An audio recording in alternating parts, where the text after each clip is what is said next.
سلام تعنا هابلنا خبركم تخاتل دران الساعات زبلنا يوم حابريتات حزنا لكم مسئنا لنا فلما قنك اندر استاتهم سرايت تقراي ابوق فيرال فانون يساتف كمزلو تحابيرهم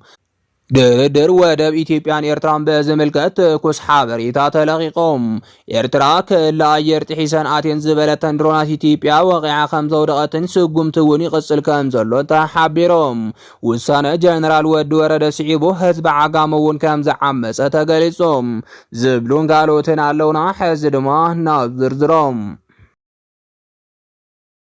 ሰራዊት ትግራይ ኣብ ውግእ ፌደራልን ፋኖን ይሳተፍ ከም ዘሎ ተሓቢሮም ካብ ፍልፍላትና ዝተረኸበ ሓበሬታ ከም ዝሕብሮ ኣብ መንጎ ምክልኻል ሃገር ኢትዮጵያን ሓይልታት ፋኖን ብዝግበር ዘሎ ወፍሬም ወረዳታት ኣብ ትሕቲ ቁፅር ሓይልታት ፋኖ ይውዕላ ከም ዘለዋ ተገሊጾም ካብ ፍልፍላትና ዝተረኸበ ሓበሬታ ከም ዝገልጾ ሓይልታት ፋኖ ኣብ ወሎ ብዝወስድዎ ዘለው መብረቃዊ መጥቃዕትም ክፍለ ጦራት ብልጽግና ከም ዝተደምሰሳን እኒ ከተማ ሳንቃን ካልኦት ከባቢታት ወልድያን ኣብ ትሕቲ ቁፅር ከም ዝውዓላ ተፈሊጦም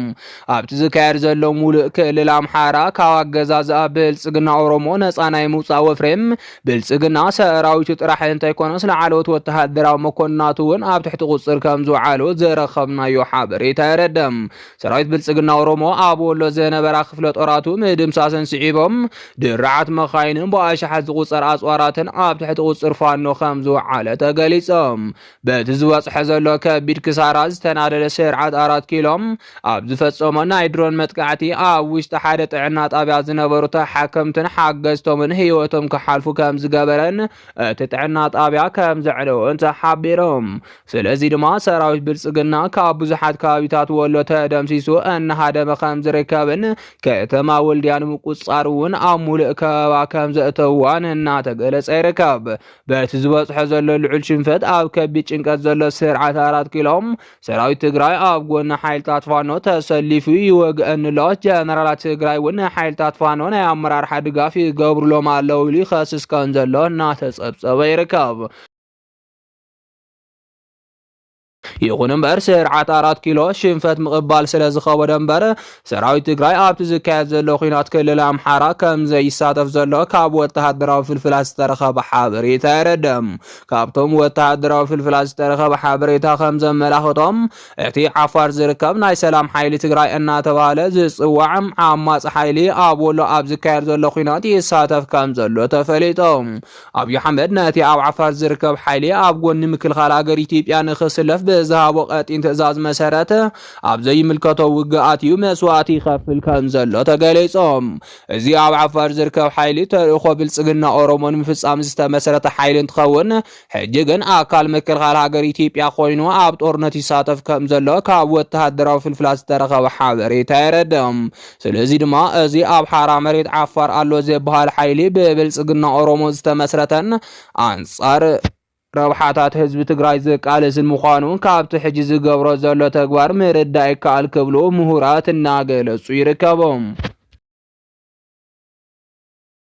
ድርድር ወደብ ኢትዮጵያን ኤርትራን በዝምልከት ትኩስ ሓበሬታ ተለቂቆም ብኣብዪ ኣሕመድ ዝምራሕ ስርዓት ብልጽግና ወደብ ኤርትራ ብሓይሊ ንምቁፅፃር ኩሉ ዓይነት ምድላዋት ከም ዝወደአ ኣብዪ ኣሕመድ ባዕሉ እውን ይፋ ከም ዝገበረ ካብ እሙናት ፍልፍላት ዝተረኸበ ሓበሬታ የረድም ብልጽግና ኦሮሞ ወደብ ዝምልስ ኮሚቴ ዘጣየሸ እንትኸውን ካብቶም ነቲ ኮሚቴ ዝመርሕዎ ዘለው ፕሬዝዳንት ኣጽቀ ስላሴ ወደብ ዓሰብ ናይ ኢትዮጵያ ያም ኣብ ዝደለናዮ መዓልቲ ነበር ግዝኣትና ክንምልስ ኢና ክብል ገሊፆም እዚ ፕሬዝዳንት ኮሚቴ ምምላስ ወደብ ዓሰብ ብላዕሊ ኮይኑ ዝመርሕ እንትኸውን ምምላስ ወደብ ግዜ ክወሃቦ የብሉን ኢሎም ለይትን ቀትርን ካብ ዝሰርሑ ዘለው ቁልፊ ሰባት ብልጽግና ሓደ ከም ዝኾነ ዝረኸብናዮ ሓበሬታ የረድም በተመሳሳሊ ዜና ድማ ጀነራል ጌትነት እውን ወደብ ዓሰብ ኣብ ዝሓፀረ መዓልቲ ክንቋፀሮ ኢና ክብል ኣብ ዝተኻየደ ዕፁ ኣኼባ ከም ዘፍለጠ ተገሊፆም ፍልፍላት 4 ኪሎ ከም ዝሕብርዎም ኢትዮጵያ ንወደብ ክራይ ንጅቡቲ ብዓመት ልዕሊ 3 ቢልዮን ዶላር ከም እትኸፍል ተፈሊጦም እዚ ድማ ካብ ጠቕላላ ዓመታዊ በጀት ኢትዮጵያ ዝበለፀ ከም ዝኾነን ኢትዮጵያ ብምኽንያት በሪ ባሕሪ ልዑል ናይ ቁጠባ ክሳራ ይበፅሓ ከም ዘሎን ምሁራት ስነ ቁጠባ ይገልጾም ነጽብ ድማ ስርዓት ብልጽግና ወደብ ዓሰብ ወይ ሞቲሉ ጭርሖ ካብ ዝጭርሕ ዓመታት ዝተቆጸረ እኳ እንተኾነም ሕጂ ግን ሰዓቱ ዝተቆረጸ ይመስል ክብሉ ወተሃደራዊ ሊቃውንቲ ገሊጾም እዚ ከምዚ ኢሉ እናሃለወ ኢትዮጵያን ኤርትራን ዝገብርኦ ድርድራት ዕውት ከም ዝነበረን كم تسمع معن بسبر زينا ناتسبسب خم زركب زفلت يوم بمسرت اتزوت سبر زينا لوخات إيرتران لوخات إثيوبيان أب قداي ودب كم تسمع معن إيرتران إثيوبيا ودب مهاب كم من قد أير إثيوبيان كاب قد أباين لعل درشان موسار كم تسمع معتني قالز يخون برد قفت هقدف حيزم وزوت حابري تاقم زحبرام أمونغو إثيوبيان إيرتران زخون يخون درد كم زي تخايدن اتبسبر زينا زين الزحزل سمعنت إيرتران إثيوبيان زبل زينا مسرت زيبلو كم زخونن ناقلص አይርከባም ስለዚህ ድማ አሞንጎ ኤርትራን ኢትዮጵያን ዝነበረ ምትፍናን መፍትሕ ከም ዘይረኸበን ናይ ክልቴን ሃገራት ሰራዊት ኣብ ተጠንቀቕ ከም ዘሎን ገሊጸን ኣሎም ኤርትራ ከለአየር ጥሒሰን ኣቴን ዝበለተን ድሮናት ኢትዮጵያ ወቂዓ ከም ዘውደቐተን ስጉምትውን ይቕጽል ከም ዘሎን ተሓቢሮም ብኣብይ ኣሕመድ ዝምራሕ ብልጽግና ኣብ ልዕሊ ኤርትራ ወተሃደራዊ ስጉምቲ ንምውሳድ ንኣዋርሕ ምድላት ክገብር ከም ዝጸንሐ ዝፍለጥ እንትኸውን ሕጂ ግን ደብዳብ ከቢድ ብረት ከም ዝተጀመረ ተገሊጾም ኣብይ ኣሕመድ ኣብ ተመሳሳሊ እዋን ምስ ሻዕብያን ምስ ሰራዊት ትግራይን ኩናት ምጅማር ስለዘየዋጽኦም ህዝቢ ትግራይ ሓው ህዝቢ ኢትዮጵያ እዩ ምስ زلو حاوكا قديفكا أبرحق زلو هزبي حاونا أي مبال سحتاتي خبل كام زغلس تفليتهم أبي حمد نبارلاما كمحلال فوز دالي ملغتهم كاب هزبي إرترا هزبي تقرأي قربا نازبل كام زخونة تفليتهم يخون امبر أبي أحمد تمالي حزب إرترا يحاونا بمبال أبلع الحزب تقرأي جونسايد كم زفصم زفلاتهم حج قلبت إلو دما حزب تقرأي يحاونا مبالو أبي أحمد زحاسو على ما نفصام كم نفحيتو زك أيرمبر زخون يخون حزب فقر خم زيبلو تقاليصهم ስለዚህ ድማ ኣብይ ኣሕመድ ሕጂ ኣብ ልዕሊ ኤርትራ ወተሃደራዊ ስጉምቲ ይወስድ ስለዘሎም ሰራዊት ትግራይ ኣብ ጎኒ ሻዕብያ ከይኸውን ከቢድ ስጋት ስለዘለዎ ትእማሊ ክጭፍጭፎን ዝጸንሐ ህዝቢ ትግራይ ሓውና እዩ ምባሎም ኣብይ ኣሕመድ ዘይእመንን መታለል ምዃኑ ሊቃውንቲ ፖለቲካ ገሊጾም እዚ ከምዚ ኢሉ እናሃለወ ኤርትራ ኣብ ልዕሊ ብልጽግና ናይ መጀመርያ ዓወት ኣመዝጊበለኹ ክትብል ከም ዝገለጸት ተሓቢሮም ሕጂ ዝተረኸበ ሓበሬታ ከም ዝገልጾ ኤርትራ ክለኣየር ጥሒሰን ኣቴን ዝበለተን ድሮናት ኢትዮጵያ ወቂዓ ከም ዘውደቐትን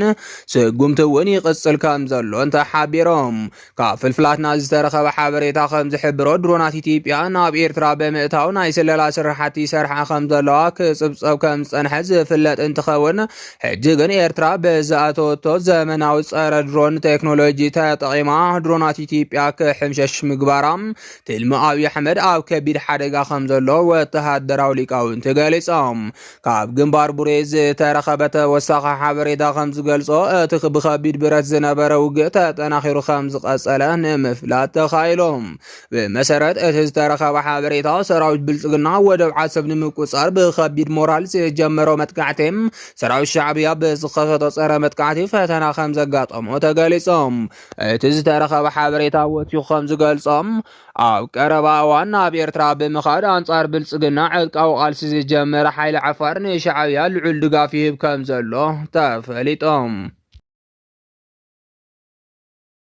ውሳነ ጀነራል ወዲ ወረደ ስዒቡ ህዝቢ ዓጋመውን ከም ዝዓመፀ ተሓቢሮም ኣብዚ ሕጂ እዋን ምምሕዳር ደቡብ ትግራይ ናብ ዝነበሮ ከም ዝተመለሰ ይፍለጥ ሰራዊት ትግራይ ቢሮታት መራሕቲ ደቡብ ትግራይ ብሓይሊ ተቋፂርዎ እንተጸንሐ እኳ ሕጂ ግን እቶም ነባራት መራሕቲ ናብ ዝነበርዎ ሓላፍነት ከም ዝተመለሱ ዝረኸብናዮ ሓበሬታ ይረድም እዞም መራሕቲ ናብ ዝነበርዎ ሓላፍነት ዝተመለሱ ጀነራል ወዲ ወረደ ወይ ድማ መራሕቲ ሕወሓት ስለዝፈቐዱ እንተይኮነስ ብህዝቢ ደቡብ ትግራይ ተገዲዶምን ህዝቢ ራያ ስለዘሸነፉን ምዃኑ ፍልፍላት ይሕብሮም ስለዚ ድማ ህዝቢ ደቡብ ትግራይ ሙሉእ ብሙሉእ ምምዕራያት ተገይሩላ እንተነበረ እኳም ሕጂ ግን እቲ ተሓሲቡ ዝነበረ ምዕራያት ተግባራዊ እንተይኮነ ቀሪዩ ጥራሕ እንተይኮነስ ህዝቢ ሰዓራይ ምዃኑ ብተግባር ዝተረጋገጸሉን ካልኦት ዞባሃት እውን ዓመፅ ንኸልዕሉ በር ዝኸፈተን ከም ዝኾነ ተገሊጾም ሕጂ ዝተረኸበ ሓበሬታ ከም ዝገልጾም ውሳነ ጀነራል ወዲ ወረደ ስዒቡ ህዝቢ ዓጋመ እውን ከም ዝዓመፀ ተሓቢሮም ጌታቸው ረዳ ካብ ስልጣኑ ምእላዩ ስዒቡ ኣብ ምብራቃዊ ዞባም ኣብ ዞባ ደቡብ ምብራቅን ኣብ ካልኦት ከባቢታትን ካብ ሓላፍነቶም ተላዒሎም ብካልኦት መራሕቲ ከም ዝተተኩ ይፍለጥ ህዝቢ ደቡብ ትግራይ ብዝገበሮ ሓያል ቃልሲ ብጀነራል ወዲ ወረደ ማለት እውን ብመራሕቲ ሕወሓት ተሓሲቡ ዝነበረ ምምዕራያት ከም ዝፈሸለ እናተጸብጸበ ይርከብ ንስዒቡ ድማ ህዝቢ ዓጋመ እውን መራሕትና ናብ ዝነበርዎ ሓላፍነት መልሱልና ዝብል ወፍሪ ከም ዝጀመረ ተገሊጾም ንስዒቡ ድማ መራሕቲ ሕወሓት ካብ ካልኦት ዞባሃትን ወረዳሃትን ዝለዓለሎም ተቃውሞ እውን ኣቀዲሞም ድልዋት ክኾኑ ከም ዝግባእ ተሓቢሮም ሻዕብያ ኣብ ጉዳይ ወደብ ዓሰብ ሓዱሽ ሓሳብ ሒዙ ከም ዝመፀ ተሓቢሮም ብኣብይ ኣሕመድ ዝምራሕ ስርዓት ብልጽግና ጥምረት ሻዕብያን ሕወሓትን ስለ ዘፍርሖም ሓዱሽ ሽር ሒዙ ከም ዝመፀ ይፍለጥ ንሱ ድማ ምዕራብ ትግራይ ንትግራይ ብምምላሽ ሻዕብያ በይኑ ክቐርብ ምግባር ከም ዝኾነ ተገሊጾም ብልጽግና ኦሮሞ ምዕራብ ትግራይ ናብ ትግራይ እንተመሊሱ ጽምዶ ዝበሃል ሽም ዝተዋሃቦ ርክብ ኤርትራን ሕወሓትን ሙሉእ ብሙሉእ ከም ዝፍሽል ዝፍለጥ እዮም እዚ ጽምዶ ዝብል ሽም ዝተዋሃቦ ርክብ ሻዕብያን ሕወሓትን ኣብይ ኣሕመድ ምዕራብ ትግራይ እንተመሊሱ እውን መራሕቲ ሕወሓት ጽምዶ ክቕጽል ከም ዝደልይዎ ምሁራት ገሊጾም ይኹን እምበር ምስ ሻዕብያ ዝግበር ጽምዶ ንሰላም እንተኮይኑ እምበር ንኹናት ብህዝቢ ትግራይ ተቐባልነት ከም ዘይብሉ እናተገለጸ ይርከብ ስለዚ ድማ ብልጽግና ኦሮሞ ምዕራብ ትግራይ ናብ ትግራይ ብምምላስ ኣብ ልዕሊ ሻዕብያ ንዝወስዶ ወተሃደራዊ ስጉምቲ ናይ ህዝቢ ትግራይ ድጋፍ ከም ዝደሊ ተፈሊጦም ካብ ፍልፍላትና ዝተረኸበ ሓበሬታ ከም ዝሕብሮም ብልጽግና ኦሮሞ ምዕራብ ትግራይ ናብ ትግራይ ብምምላስ ብሻዕብያ ዝተወረረ ንብረትካ መልስ ዝብል ወፍሪ ብምጅማር መንእሰይ ትግራይ ኣንጻር ሻዕብያ ከሰልፎ ከም ዝኽእል እናተገለጸ ይርከብ ብውልቀ መላኺ ኢሳያስ አፈወርቂ ዝምራሕ ወራሪ ሰራዊት ሻዕብያ ኣብቲ ጆኖሳይዳዊ ኩናት ትግራይም ኣብ ትግራይ ዝነበሩ ፋብሪካታትን ሆስፒታላትን ማሽናቶምን ብምውሳድ ትግራይ ጥርሓ ከም ዘቕረይዋ ዝፍለጥ እዮም ካብዚ ብተወሳኺ ደመኛ ጸላኢ ህዝቢ ትግራይ ዝኾነ ሻዕብያ ናይ ውልቀ ሰባትን ናይ ትካላት ትግራይ መኻይን ናይ መንገድን ህንፃን ዓበይቲ ማሽነሪታት ወሪሩ ብምውሳድ ትግራይ ጥርሓ ከም ዘቕረያ ይፍለጥ ስለዚ ድማ ህዝቢ ትግራይ ካብ ኤርትራ ከምልሶ ዝደሊ ብቢልዮን ዶላራት ዝግመት ንብረቱ ኣብ ኤርትራ ስለ ዘይርከብ ኣብይ ኣሕመድ መንእሰይ ትግራይ ኣንጻር ሻዕብያ ንኽስለፍ ከም መለዓዓሊ ምኽንያት ክጥቀመሉ ከም ዝኽእል ተገሊጾም ዝኸበርኩም ተኸታተልትና ነዚ ሰዓት ዝበልናዮም ሓበሬታታት ነዚኦም ይመስሉ ነይሮም ንምክትታልኩም ካብ ልቢ ነመስግን